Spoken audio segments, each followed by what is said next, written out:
Et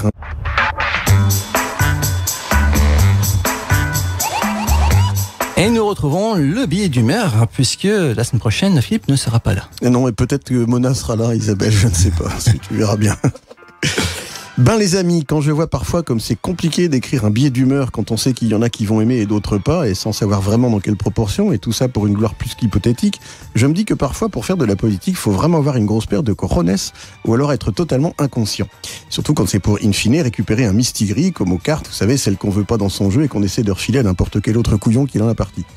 Je veux parler d'un morceau de sparadrap bien collant qui tient depuis plus de 50 ans, et pour lequel le moins qu'on puisse dire, c'est que les successifs responsables en charge ont su, une fois n'est pas coutume, modérer leur transport. Bref, je veux parler de l'aéroport Notre-Dame-des-Landes. Notre-Dame-des-Landes, pratiquement.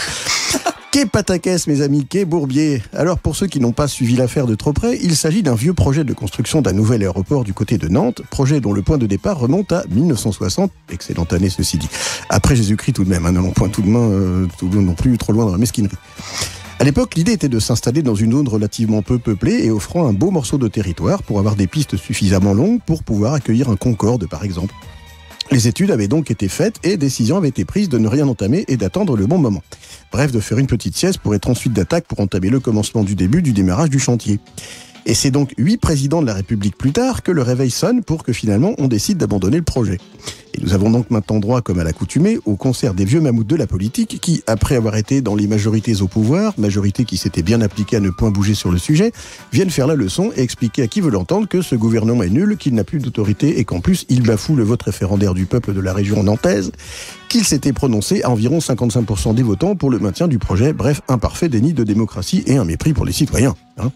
On parle de mémoire d'éléphant et je pense qu'elle est largement supérieure à celle des mammouths, notamment des mammouths politiques qui ont oublié qu'en 2005, un référendum, sans vouloir être méprisant envers les pays de l'Ouarien, bien plus important que celui qui nous occupe, puisqu'il s'agissait d'un traité constitutionnel européen, un référendum donc fut rejeté par une majorité de Français à 54,67% des votes et que le gouvernement de l'époque s'empressa malgré tout de ratifier. Là, curieusement, on ne s'en souvient plus.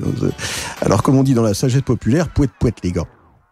Entendons-nous bien, je ne prends pas particulièrement la défense de notre gouvernement, mais je suis néanmoins d'accord avec le Premier ministre quand il dit que, quelle que soit la décision prise, elle sera mauvaise et que les satisfaits et les mécontents seront à peu près à égalité. Et donc, maintenant que les cultivateurs expropriés pourront demander la restitution de leurs terres, que diverses sommes seront débloquées pour trouver des solutions alternatives, resteront 2 problèmes à gérer pour le gouvernement, l'indemnisation du groupe en charge de la réalisation du projet, groupe que nous appellerons Léonard, et la joyeuse tribu d'irrésistibles et irréductibles gaulois qui manifestement n'entend pas particulièrement vider les lieux. Et ça, c'est une autre paire de manches, et peut-être est-ce cela qui a contribué à la sieste prolongée de nos dirigeants, ne tenant pas particulièrement à gérer cette situation potentiellement génératrice de bavures dangereuses, voire mortelles. Et pourtant, un Premier ministre du début des années 2000, un certain Lionel J, avait donné le feu vert aux travaux, et quelques années après, un Premier ministre de surcroît, maire de Nantes, ne furent ni l'un ni l'autre capables d'appuyer sur le bouton du démarreur. Comment tout cela va-t-il se terminer? That is the question. Alors je ne sais pas si on entrera un jour dans un aéroport, mais en tout cas, on n'est pas sorti de l'auberge. Bravo. Ça vaut le coup de se lever tôt le matin. Ah oui. Ah là là. Eh oui. Allez, mesdames et messieurs, Philippe. Ouais. Il a le droit durable. Ouais, non, en fait, c'est parce qu'ils sont contents que je sois pas là vendredi prochain.